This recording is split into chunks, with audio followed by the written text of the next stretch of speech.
الأرض وأسبغ عليكم نعمه ظاهرة وباطنة ومن الناس من يجادل في الله بغير علم ولا هدى ولا كتاب منير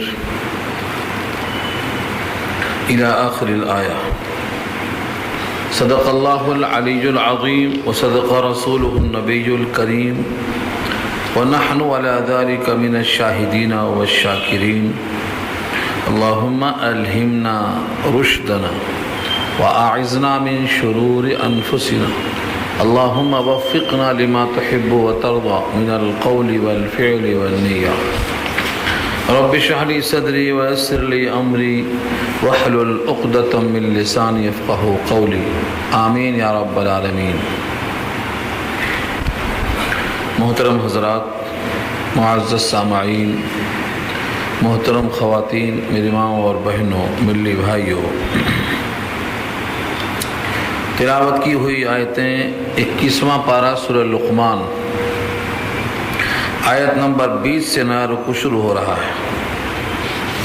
آیت نمبر 20 سے لے کر آیت نمبر 30 تک آج کی گفتگو کا عنوان ہے. اس سے پہلے درس میں لقمان حکیم کی نصیحتیں اپنے بیٹے کو جو انہوں نے کی ہیں یہاں اللہ نے نقل کیا ہے، اور ان تمام باتوں پر عمل کرنے کی ترغیب دی گئی ہے. آخر میں احسان جتلانے کے لیے کہ اللہ تعالیٰ نے تم پر اتنے انعامات کیے ہیں کہ تم اگر گننا چاہو تو گن نہیں سکتے. ایسے مالک کا احسان فراموش کرنے کے بجائے اطاعت کرنے سے مزید نعمتوں کے حصول کا امکان ہے، تو پھر تمہیں اور اطاعت کرنا چاہیے. یہاں سے یہ مضمون شروع ہو رہا ہے. علم ترو، علم ترا صیغہ واحد ہے، علم ترو جمع ہے. کیا آپ نے دیکھا نہیں؟ لم ماضی منفی کے معنی میں آتا ہے. اگر صیغہ واحد ہوتا تو ایک مخاطب ہوتے، علم ترا آپ نے دیکھا نہیں. مگر یہاں صیغہ جمع کا ہے، علم ترو کیا آپ لوگوں نے دیکھا نہیں؟ ان اللہ سخر لکم، کہ بے شک اللہ نے مسخر کر دیا ہے تمہارے لیے. اللہ نے تمہارے واسطے مسخر کر دیا ہے. ما فی السماوات و ما فی الارض، جو کچھ زمین میں اور جو کچھ آسمان میں ہے سب تمہارے لیے مسخر کر دیا ہے. مسخر کرنے کا مطلب تمہارے تابع کر دیا ہے. اور اس پر بحث آ چکی ہے. کوئی یہ کہہ سکتا ہے کہ اگر ہمارے حکم سے سورج نکلتا تو مسخر کرنا ہوتا، وہ تو ہمارے حکم سے نکلتا ہی نہیں. تو در حقیقت مسخر کرنے کا مطلب تمہارے کام میں لگا دیا، کیونکہ اگر تمہارے حکم کے تابع کر دیا جاتا تو تمہاری طبیعتوں میں اختلاف اور انتشار ہے. جس طرح تم ہر جگہ اختلاف کرتے ہو، سورج کے نکلنے نہ نکلنے میں بھی اختلاف شروع ہو جاتا.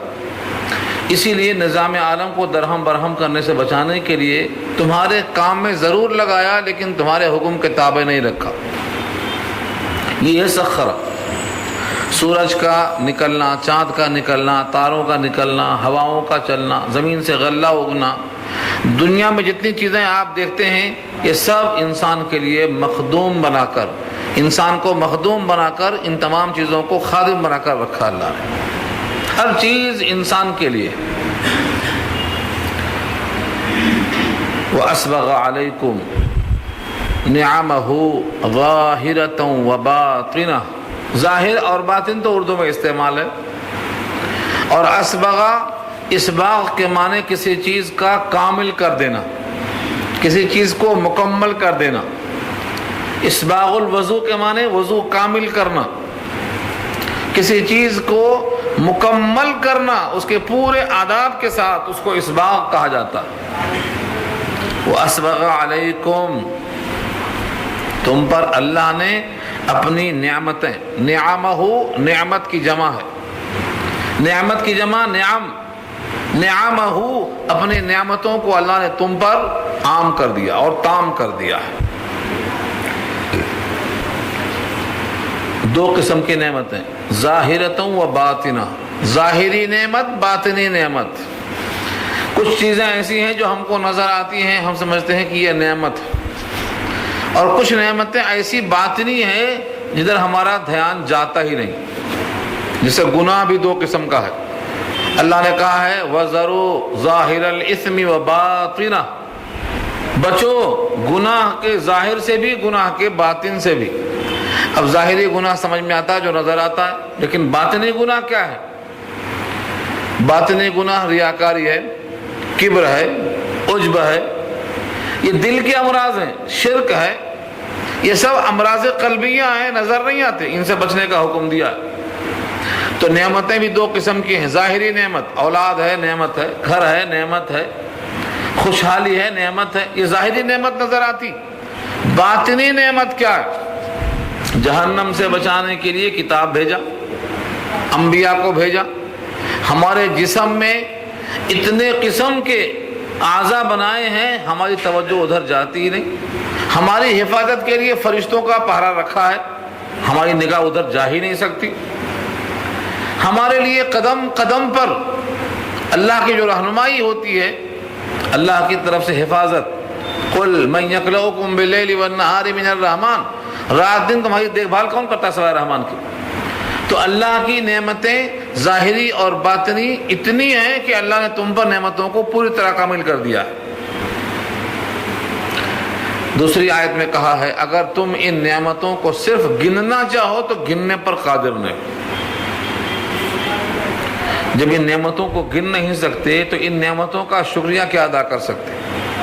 اسی لیے بندہ عاجز ہو کر اللہ سے اپنے اس کوتاہی پر اعتراف کرتے ہوئے کہتا ہے اللہم لا احصی ثناء علیک انت کما اثنیت علی نفسی، اے اللہ ہم آپ کی تعریف اور ثنا ایسی نہیں کر سکتے جیسے کہ آپ اہل ہیں، آپ ایسے ہیں جیسا آپ نے اپنی تعریف خود کر لیا ہے، بندہ نہیں کر سکتا۔ اور یہ دعا کس کی ہے؟ سید الانبیاء کی ہے، ان سے زیادہ اللہ کی تعریف کون کر سکتا ہے؟ لیکن اس انداز سے کیا آپ نے۔ کیوں ایسا کہا؟ کیونکہ اللہ کی نعمتیں کوئی بندہ نہیں گن سکتا، جب گن نہیں سکتا تو اس کے بدلے میں شکریہ کیا ادا کر سکتا، اور جب شکریہ ادا کرے گا تو شکریہ ادا کرنے کی توفیق یہ بہت بڑی نعمت خود ہے، اس کا پھر باقی رہ جائے گا۔ تو اللہ نے بندوں پر نعمتیں ظاہری اور باطنی خوب مکمل طور پر رکھی ہیں۔ اس کے باوجود نعمت دینے والے منعم کا احسان اور شکریہ ادا کرنے کے بجائے لوگوں کا حال کیا ہے؟ وَمِنَ النَّاسِ، اور لوگوں میں سے بعض، مَن یجادل، جھگڑا نکالتے ہیں، من یجادل، جادل یجادل، مجادلہ جھگڑا نکالنا۔ ایک سورت کا نام سورہ مجادلہ ہے جس میں یہ انبیاء بیوی کا قصہ آ رہا ہے۔ تو جدال جھگڑا نکالتے ہیں فی اللہ، اللہ کے بارے میں، اللہ کی ذات، اللہ کی صفات کے بارے میں، بغیر علم، بغیر علم کے، علم نہیں ہے۔ یہاں تین راستے ہیں بات کرنے کے۔ پہلا راستہ بتایا بغیر علم، بغیر کسی واقفیت کے، ولا ہدن، بغیر کسی سجھاؤ اور رہنمائی کے، ولا کتابی منیر، اور بلا کسی روشن کتاب کے۔ کتاب ہوتی تو منقول ہوتا، اور سجھاؤ ہوتا تو آخری دلیل ہوتی، اور علم ہوتا تو کم سے کم علم کی بنیاد پر بات ہوتی۔ ان تینوں میں سے کچھ بھی نہیں ہے، نہ دلیل عقلی ہے، نہ نقلی ہے، نہ منقول ہے، نہ معصور ہے، کچھ بھی نہیں ہے۔ کس بنیاد پہ بحث کرتا ہے نہیں معلوم، کوئی کتاب ہے، کوئی عقلی دلیل ہے، کوئی ایسی تحقیق ہے، کچھ نہیں ہے۔ ان تینوں کے بغیر جو بحث کرتا ہے اس بندے پر اللہ کی طرف سے یہاں پر بڑا سخت نوٹ لیا ہے۔ لوگوں میں سے بعض ایسے ہیں جو اللہ کے بارے میں جھگڑا نکالتے ہیں بلا کسی علم کے، اور بلا کسی سجھاؤ کے، اور بلا کسی روشن کتاب کے۔ جھگڑا نکالنے سے کیا مراد ہے؟ بعض تو کہتے ہیں اللہ کے ذات اور صفات کے بارے میں جو چیز ان کو نہیں معلوم ہے اپنی رائے سے کچھ کہہ دیتے ہیں۔ اللہ بھی ہر جگہ حاضر اور ناظر ہے، اور اللہ کے رسول بھی ہر جگہ حاضر اور ناظر ہے۔ اللہ کی صفت حاضر میں بحث، یہ کیا ہے؟ بغیر علم کے بحث ہے۔ جب تک آپ کے پاس کوئی آیت نہ ہو، جب تک آپ کس بنیاد پہ کہہ رہے ہیں؟ جب تک کوئی حدیث نہ ہو تب تک کس بنیاد پہ آپ کہہ رہے ہیں؟ اپنی عقل سے کوئی بات کہنا یہ جھگڑا نکالنے کے برابر ہے۔ ایسی چیزوں میں اپنی عقل وہاں تک پہنچ ہی نہیں سکتی۔ اللہ کی ذات اور صفات کے بارے میں جو بتایا اللہ نے اور اللہ کے نبی نے، بس اسی کے مطابق رہنا ہے، اپنے طرف سے رائے زنی نہیں کر سکتے۔ ایک صاحب کہتے ہیں اگر اللہ ہر جگہ حاضر اور ناظر ہے تو کیا میرے کرسی کے نیچے بھی ہے؟ یہ جھگڑا نکالنا ہے۔ اللہ کا حاضر اور ناظر ہونا یہ ثابت ہے قرآن کریم کی آیتوں سے۔ اللہ شہید ہے، علی کل شیء شہید، شہید اللہ کی صفت ہے، شہید مانے ہر جگہ حاضر۔ اب کیسا حاضر ہے اس کی شان کے مطابق ہے وہ۔ اب بلا کسی آیت اور بلا کسی حدیث کے اپنے طرف سے رائے زنی کرنا، کیا باتھ روم میں بھی ہے، کیا بیڈ روم میں بھی ہے، کیا چارپائی کے نیچے بھی ہے، یہ سب عقلی بحث ہے، یہ جھگڑا نکالنا ہے۔ اس قسم کی دلیل نہیں ہے، یہ دماغی خرابی ہے، دماغی اپج ہے، اس کو دلیل نہیں کہتے۔ دلیل کہتے ہیں کہ ادلہ اربع میں سے ہو، قرآن سے ہو، حدیث سے ہو، صحابہ کے اجماع سے ہو، قیاس ہو ان چیزوں پر کسی ریزن کی وجہ سے، الل تب نہیں۔ تو بہرحال ایک مثال دیا میں نے، ایسی بہت سی مثالیں مل سکتے ہیں آپ کو۔ وَإِذَا قِيلَ لَهُمُ اتَّبِعُوا مَا أَنزَلَ اللَّهُ، جب ان سے کہا جاتا ہے اتباع کر لو، اتباع کر لو، فالو کر لو، مان جاؤ، ما انزل اللہ، جو اتارا اللہ نے۔ اللہ نے کیا اتارا؟ اس کا مجموعہ قرآن ہے۔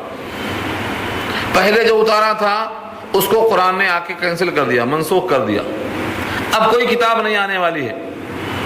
ہر کتاب میں شک کا امکان ہے، اس کتاب کو اللہ نے شک سے بری کر دیا ہے۔ ہر کتاب میں حفاظت کا خطرہ ہے، ترمیم ہو جائے، تغیر ہو جائے، اس کتاب میں وہ بھی گنجائش نہیں ہے۔ تو انزل اللہ سے مراد جو اللہ نے قانون بھیجا ہے کتاب کی شکل میں، اس کو فالو کر لو۔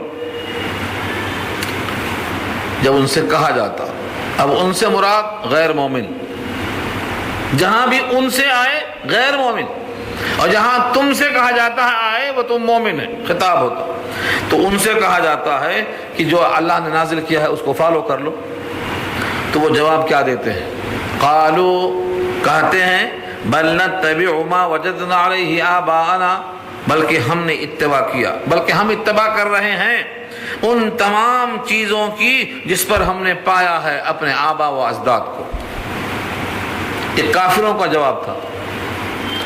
کتنا افسوس ہوتا ہے سن کر کہ یہ جواب آج ایمان والوں کا بھی ہو گیا ہے کہ قرآن کے بغیر، حدیث کے بغیر، رسول اللہ کی سنت کے بغیر، صحابہ کے عمل کے بغیر ہمارے دادا کرتے تھے ہم کریں گے، یہ دلیل تو کافروں کی تھی، ہمارے پاس کیسے آ گئی؟ اس لیے کہ کافر جیسے گمراہ تھا جو قرآن سے دور ہیں، اسلام سے دور ہیں اور رسم و رواج کے پابند ہیں، وہ اگرچہ کلمہ پڑھ لیتے ہیں لیکن ذہن کی صفائی نہیں ہوئی، علم کے کمزوری کی وجہ سے وہ جو دیکھا دیکھی کر رہے ہیں، چلا رہا ہے، اتنے رسم و رواج، العما الحفیظ، یاد بھی نہیں آتا نام، اتنے نام، سب گڑھی ہوئی چیزیں ہیں، ان کا وجود اسلام میں نہیں ہے۔ یہ جس انڈیا میں، جس ہندوستان میں ہم ہیں، یہاں کے مختلف مذاہب سے نکلا ہوا مجموعہ ہے جو پیدا ہو چکا ہے، ان کو صحیح کرنا قرآن کے ذریعے سے ہم پر لازم ہے۔ تو وہ کہتے کیا ہیں؟ ما وجدنا علیہ آباءنا، ہم نے جس پر اپنے آبا و اجداد کو پایا ہے، ابا کو، دادا کو، ہم وہی کرتے آئیں گے۔ کیا ہمارے دادا غلط تھے؟ کیا ہمارے باپ غلط تھے؟ یہ پرانے زمانے سے چلا رہا ہے، لوگوں پر دھوس زمانے والا قصہ۔ اور آپ کو یاد ہوگا سورہ طٰہٰ میں جب فرعون کے پاس دعوت دیا موسیٰ علیہ السلام نے، تو اپنے تمام ہم نشینوں کو فیور میں لینے کے لیے فرعون نے بھی یہی تو کہا تھا کہ اگر تم حق لے کے آئے ہو تو ہمارے پاس جو لوگ پہلے مر چکے ہیں ان کا حال کیا ہوگا؟ کہیں گے گمراہ تھے تو پبلک ہمارے تائید میں آ جائے گی، اور کہہ دیں گے پہلے کے لوگ حق پر تھے تو تم حق پر جب تھے تو تم کیا لے کے آئے ہو؟ باطل لے کے آئے ہو۔ اس طرح سے چکما دیا۔ قال فما بعد القرون الاولى قال علمها عند ربی فی کتاب، یہ جواب دیا حضرت موسیٰ نے کہ جن کو گزرے ہوئے زمانہ ہو گیا ان کا حال مجھ سے مت پوچھو، ان کا حال اللہ کے پاس ہے، وہ جس قابل ہیں اللہ پہنچائیں گے اس جگہ۔ لا یضل ربی ولا ینسیٰ، نہ میرا رب بھٹکتا نہ بھولتا۔ ہاں اب جو لوگ موجود ہیں ان کا یہ عمل غلط ہے، ہم انہی کی تنبیہ کے واسطے آئے ہیں، تو جو گزر گئے۔ اب ہمارے لیے ہم کو اپنی کوشش کرنا ہے کہ جو عمل غلط ہے، قرآن کے مخالفت میں ہے، اس کو چھوڑ دینا چاہیے۔ اپنے آبا و اجداد کی اتباع بہت اہم ہے، اس پر بحث سورہ یوسف میں کیا میں نے کہ اگر آبا و اجداد توحید پر ہیں تو ان کی اتباع باعث فخر ہے، اور اگر وہ گمراہ ہیں تو ان کی اتباع جہنم کے راستے پر چلنے کے برابر ہے۔ اللہ نے یہاں وہی کہا ہے، دیکھیے لفظ اولو کان الشیطان، کیا اگر شیطان دعوت دے رہا ہو، یدعوہم دعوت دے رہا ہے ان کو، الی عذاب السعیر، ایسے عذاب کی طرف جو شعلوں کا عذاب ہے، سعیر کے معنی آگ، دوزخ کے آگ کی طرف شیطان بلاتا ہے ماں باپ کا حوالہ دے کر، کیا تب بھی جائیں گے اسی کی طرف؟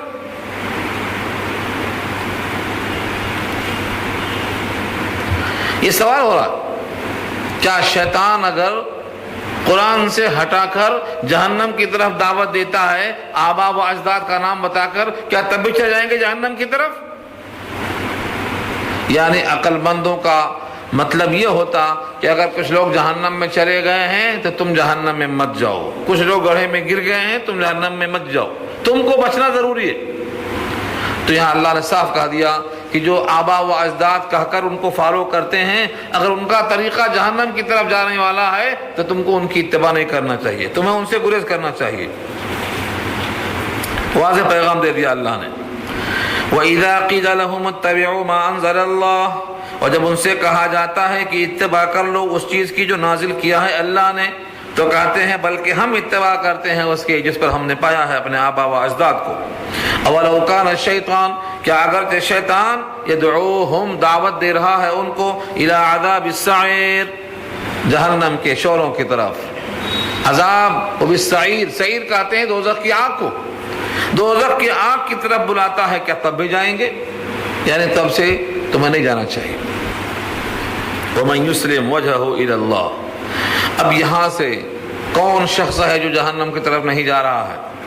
نشاندہی کیا ہے رب کریم، وَمَن يُسْلِمْ وَجْهَهُ إِلَى اللَّهِ، اور جو شخص اپنا رخ اللہ کی طرف متوجہ کر دے۔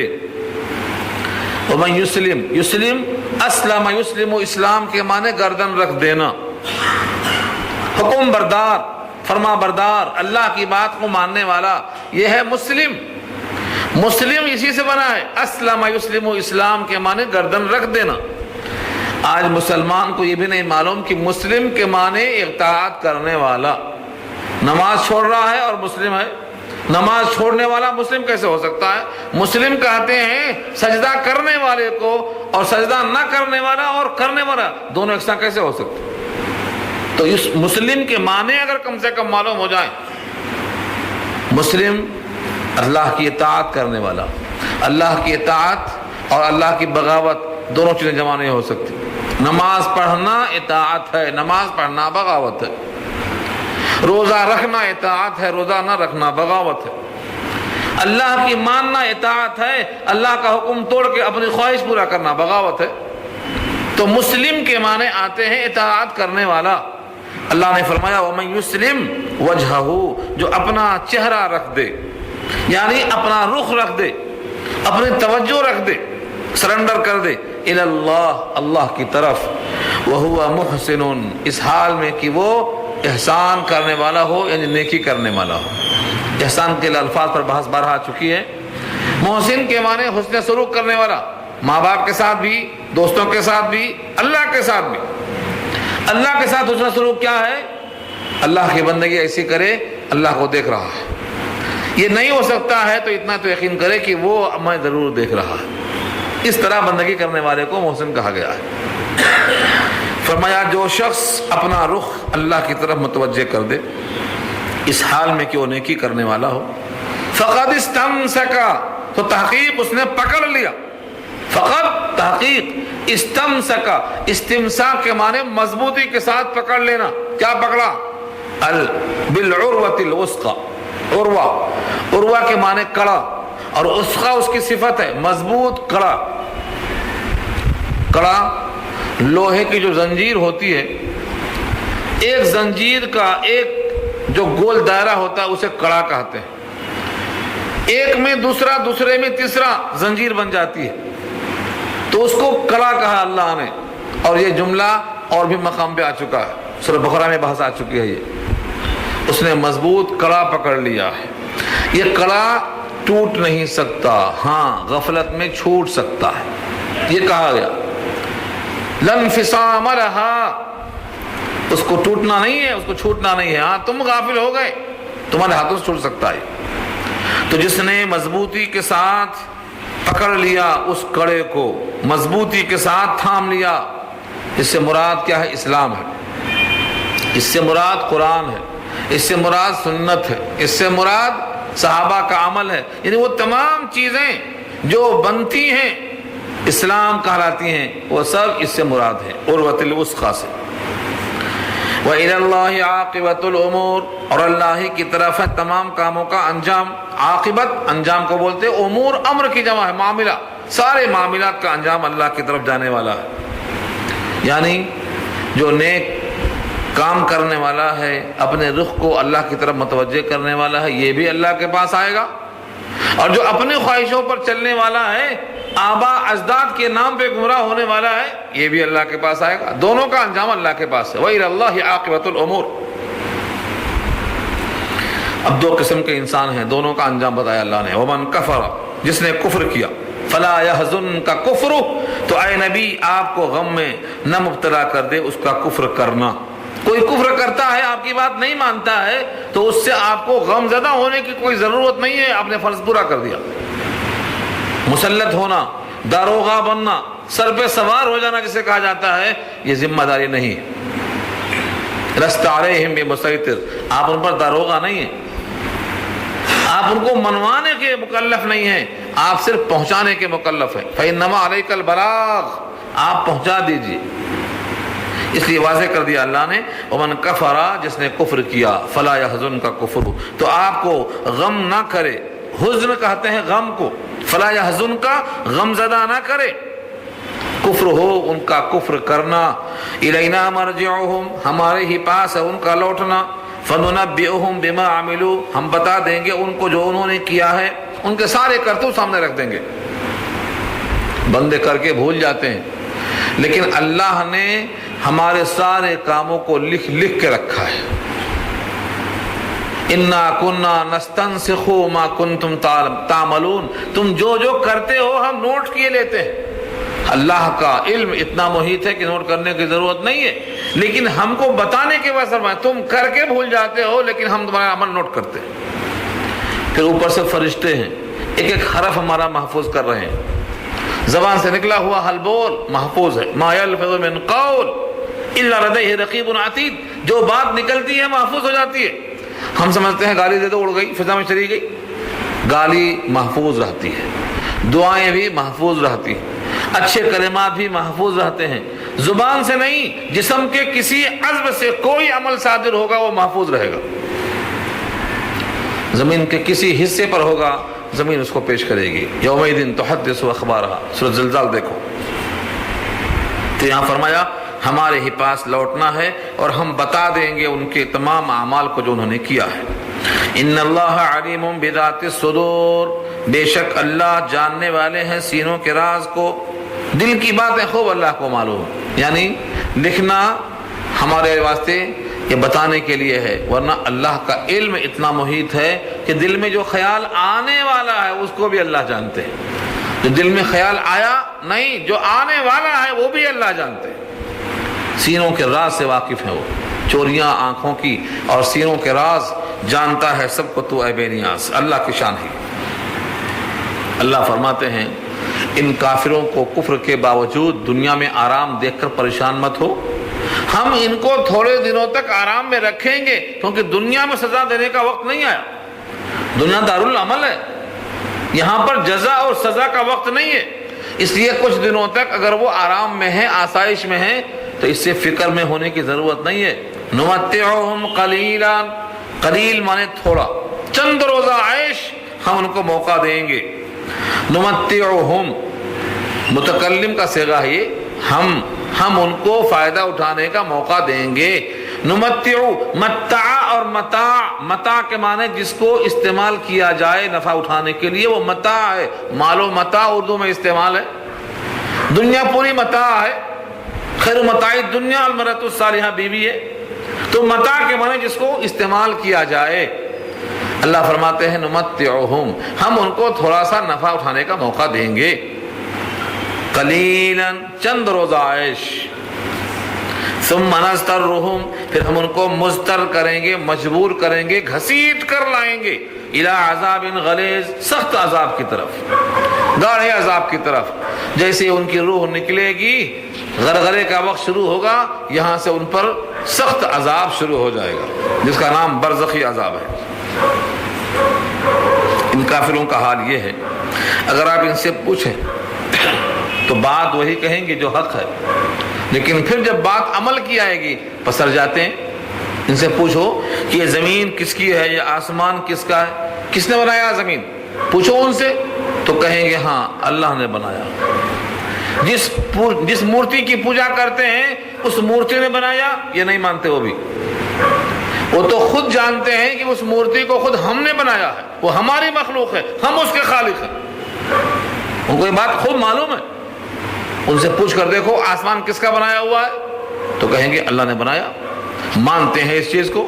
لیکن جب سجدے کی بات آتی ہے تو آسمان بنانے والے کو بھول کر جس کو خود بنایا ہے وہاں سجدہ کر لیتے ہیں۔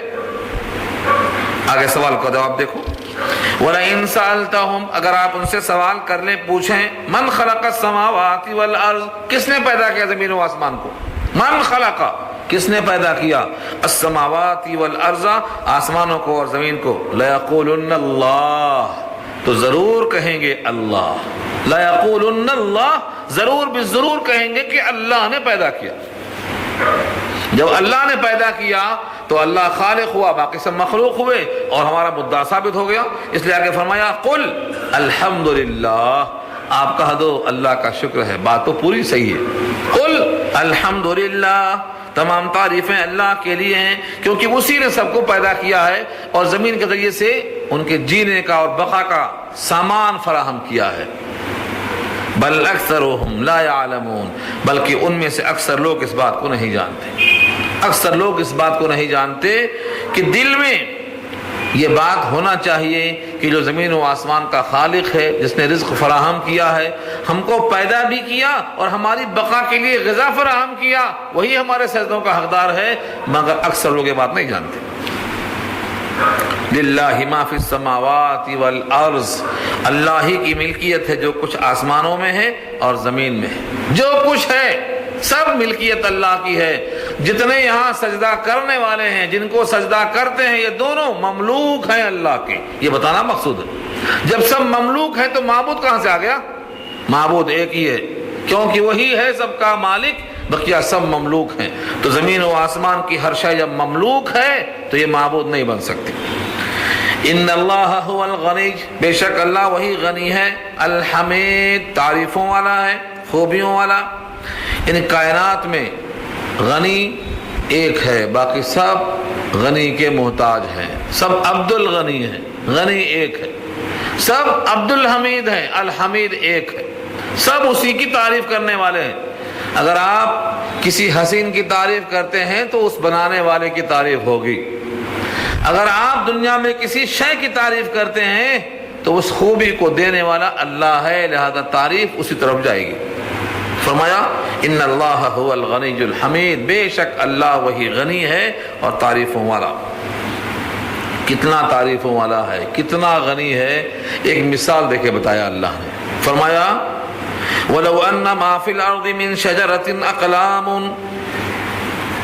جتنے زمین میں درخت ہیں اگر وہ قلم بن جائیں، ظاہر ہے کہ ایک درخت میں ہزاروں قلم ہوں گے، جتنے درخت ہیں ان میں سے سب میں سے جتنا قلم بن سکتا ہے اتنے سب قلم بنا دیے جائیں، ولو سپوز، ایسا تو ہے نہیں لیکن اگر ایسا کر دیا جائے، ولو اور اگر، انا بے شک، ما فی الارض جتنے زمین میں ہیں، من شجرۃ درخت، اقلام قلم کی جمع ہے، قلم ہو جائے،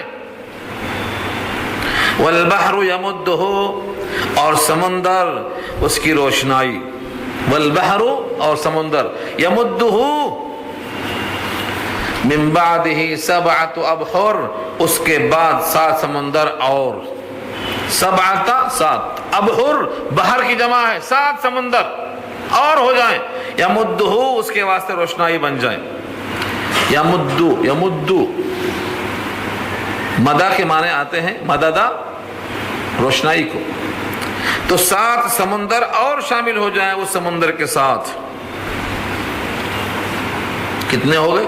سارے جتنے درخت ہیں سب قلم بن جائیں اور سمندر میں 7 سمندر شامل ہو کر روشنائی بن جائیں، ما نفدت کلمات اللہ، تو اللہ کے کلمات جو تعریفوں کے واسطے مقرر ہیں وہ کلمات ختم نہیں ہوں گے، یعنی یہ کم پڑ جائیں گے لکھنے والے قلم۔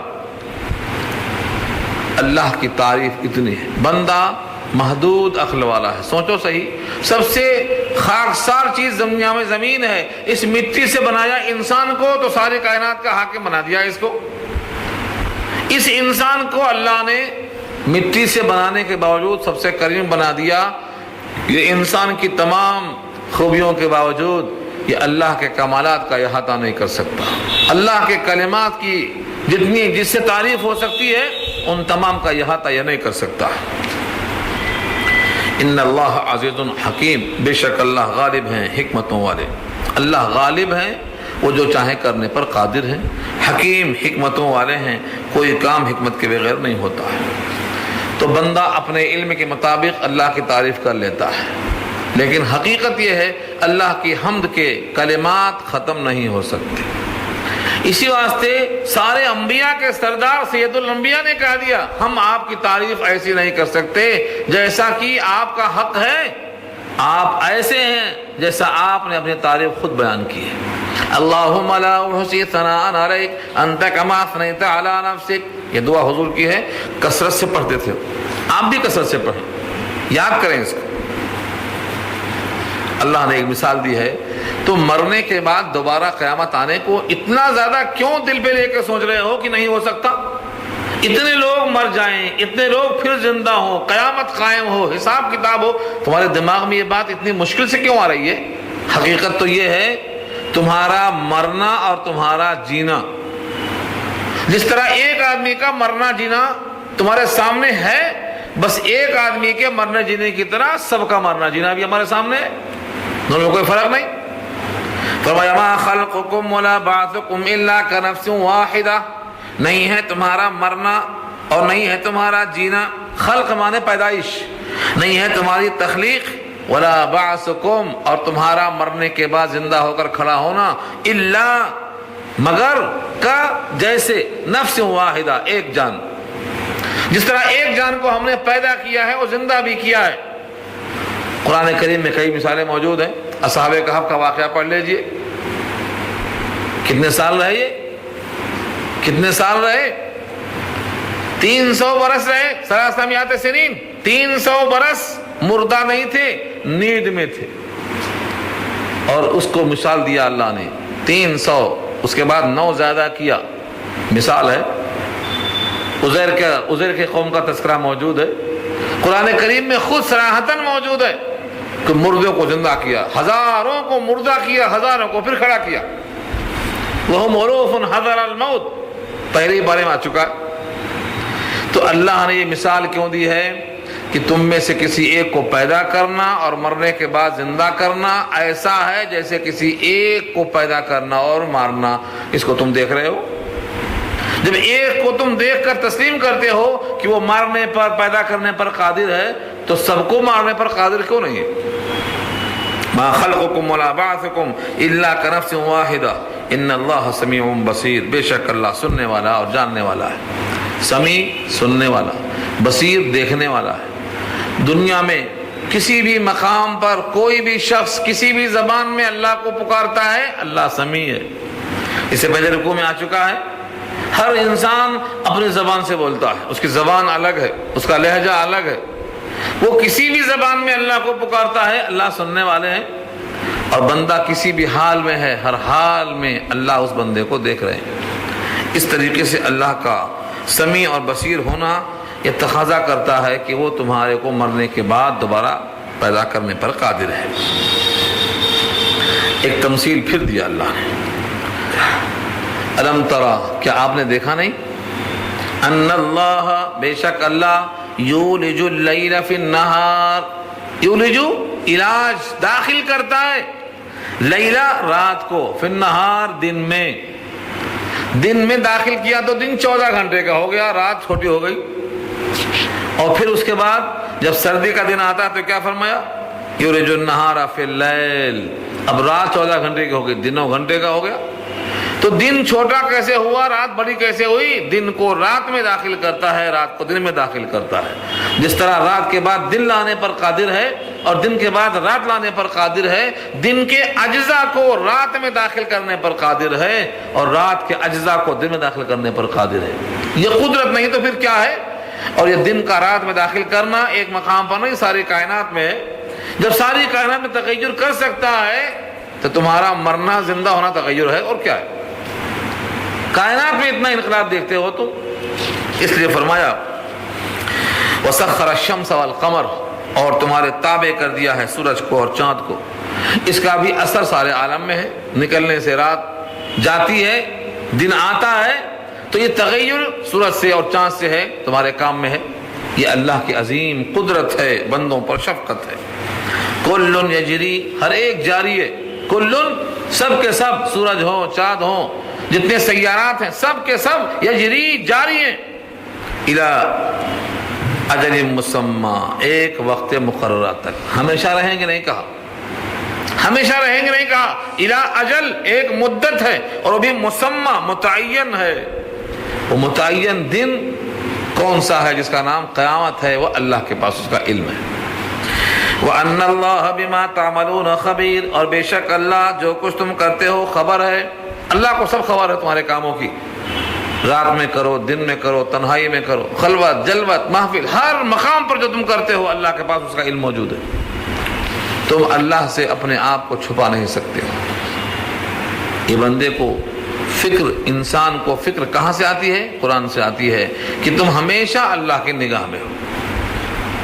جب بندے کو اس کا احساس ہو جاتا ہے کہ میں اللہ کی نگاہ میں ہوں تو ہمت آتی ہے، جب انسان جو ہے اچھے اعمال کرتا ہے، اور جب برے اعمال کرتا ہے تو ڈر جاتا ہے۔ اسی واسطے یہ سبق بہت عام ہے کہ تم کو اللہ دیکھ رہے ہیں۔ حضرت موسیٰ سے کہا جاؤ مقابلہ کرو، میں تمہیں دیکھ رہا ہوں، انی اسمع و ارا، میں تمہاری بات سنوں گا اور تم کو دیکھوں گا، کس موقع پر کیا حکم دینا ہے میں جانتا ہوں، تم جاؤ، میں تمہیں دیکھ رہا ہوں۔ حضرت نوح سے کہا کشتی بناؤ، نگرانی میں کر رہا ہوں، نگرانی میری ہے، کرو۔ حضرت نوح کو اللہ نے نگرانی کرا کے کشتی بنوایا۔ تو اللہ تعالیٰ نے انبیاء کو یہ سبق دیا ہے یہ بتانے کے لیے کہ تم یہ مت سمجھو کہ تمہیں کوئی نہیں دیکھ رہا ہے، تمہارے کاموں کی کسی کو خبر نہیں ہے، تمہارے سامنے ہدایات موجود ہیں، انبیاء کا عمل موجود ہے، تم اللہ کی مرضی پر چلو، اللہ تمہیں دیکھ رہے ہیں، تمہیں زیادہ پکارنے کی ضرورت نہیں ہے۔ اللہ تعالیٰ تمہارے کاموں سے، تمہارے دل کے احوال سے اچھی طرح واقف ہے۔ آخری بات اس رکوع سے متعلق ہے، ذَلِكَ بِأَنَّ اللَّهَ هُوَ الْحَقِّ، ذَلِكَ بِأَنَّ اللَّهَ هُوَ الْحَقِّ، یہ تمام باتیں جو کہی جا رہی ہیں اس وجہ سے کہ اللہ وہی حق ہے، اسی کی ہستی سچ ہے، اسی کا دعویٰ سچ ہے۔ وَأَنَّمَا يَدْعُونَ مِن دُونِهِ الْبَاطِلُ، اور بے شک جس کی طرف وہ لوگ پکارتے ہیں وہ باطل ہے، اس میں جان نہیں ہے، اس میں کوئی قدرت نہیں ہے، اس میں کوئی ارادہ نہیں ہے، اس میں کوئی مشیت نہیں ہے، اس میں کوئی چیز ہے ہی نہیں، سب باطل ہے۔ جو حق کے مقابل ہے وہ باطل ہے۔ اس لیے اللہ حق ہے، اللہ کا کلام حق ہے، اللہ کے نبی حق ہیں، اللہ کی بنائی ہوئی جنت حق ہے، اللہ کی بنائی ہوئی جہنم حق ہے۔ ان تمام پر یقین کرنا یہی حق ہے، اور اس کے غیر جتنا بلاتے ہیں سب باطل ہے۔ وَأَنَّ اللَّهَ هُوَ الْعَلِيُّ الْكَبِيرُ، اور بے شک اللہ وہی بلند ہیں اور بہت بڑائی والے ہیں۔ اللہ کی ذات بہت بلند ہے، عالی شان ہے، الکبیر بہت بڑا ہے، اللہ سے بڑا کوئی نہیں، اللہ سے زیادہ بلند کوئی نہیں، اللہ سے زیادہ قدرت والا کوئی نہیں۔ اس لیے ہم اپنی تمام حاجتیں اللہ کی طرف پیش کریں اور اللہ کی تمام دی ہوئی نعمتوں پر شکر ادا کریں۔ اس کے بعد آخری رکوع میں اللہ کی قدرت کے اور بھی تذکرے آ رہے ہیں، اس پر انشاءاللہ مکمل ہو جائے گی۔